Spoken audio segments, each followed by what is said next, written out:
பரமண்டலங்களில் இருக்கிற எங்கள் பிதாவே, உம்முடைய நாமம் பரிசுத்தப்படுவதாக. சர்வ வல்லமையுள்ள தேவனே, எங்கள் வாழ்வை உயிர்ப்பியும் அப்பா. எங்கள் குடும்பத்தில் இருக்கிற பலவிதமான பிரச்சனைகள், போராட்டங்கள், வழக்குகள், வாதுகள், இவைகளினால் சுவாமி நாங்கள் மிகவும் துன்பப்பட்டு கிடக்கிறோம் அப்பா. வாழ்க்கையே வெறுத்து போன நிலையில், சமாதானம் இல்லாமல் மிகுந்த துன்பத்தில் ஆண்டவரை மரித்து போன நிலையில், எங்கள் வாழ்க்கையில் சமாதானம் மரித்து போன நிலையில் இருக்கிறதப்பா. துளியும் சமாதானம் இல்லாமல் எப்பொழுதும் பாடுகளும் வேதனைகளும் வலிகளுமாய் நிறைந்திருக்கிறதப்பா. இப்படிப்பட்ட நிலையில் இருக்கிற எங்கள் வாழ்வை உம்மிடத்தில் ஒப்படைக்கிறோம் சுவாமி. ஆம் சுவாமி, சமாதானத்தை உண்டு பண்ணும் அப்பா. உயிர்ப்பிக்கும் உம்முடைய வல்லமை மகா பெரியது சுவாமி. உம்முடைய அன்பு எங்கள் வாழ்க்கையை உயிர்ப்பிக்கும். நீர் எங்களை மன்னித்து எங்களை விடுதலை ஆக்கினால் எங்கள் போராட்டங்கள், பிரச்சனைகள், சண்டைகள், பிரிவினைகள், மார்க்க பேதங்கள் இவைகள் எல்லாம் ஒழிந்து போகும் சுவாமி. எங்களுக்குள் சமாதானம் வரும். எங்கள் இருதயம் சமாதானத்தினால் நிறைந்திருக்கும்.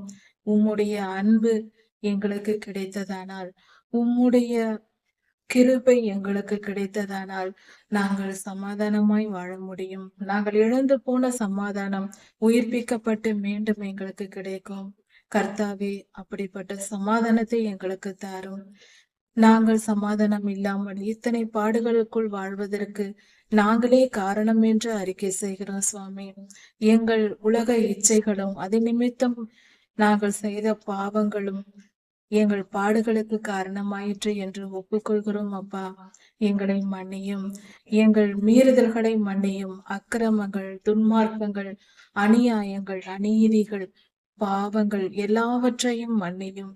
கர்த்தாவே, நாங்கள் மனம் திரும்புகிறோம்.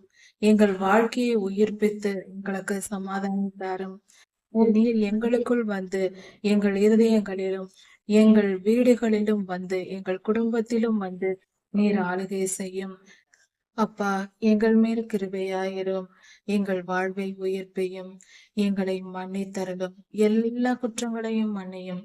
பாவங்கள், மீறுதல்கள், துன்மார்க்கங்கள், அக்கிரமங்கள், எல்லாவித இச்சைகள், அபிநிமித்தம் செய்ய மீறுதல்கள் இவைகள் எல்லாவற்றையும் மன்னித்து எங்களை விடுதலையாக்கும். எல்லா துதியும் கனமும் வல்லமையும் மகிமையும் ஸ்தோத்திரமும் பலமும் சதாசர்வ காலங்களிலும் உமக்கே உண்டாவதாக. ராஜாதி ராஜா யேசுவாவின் நாமத்தினால் பிதாவே, ஆமென். மாரநாதா.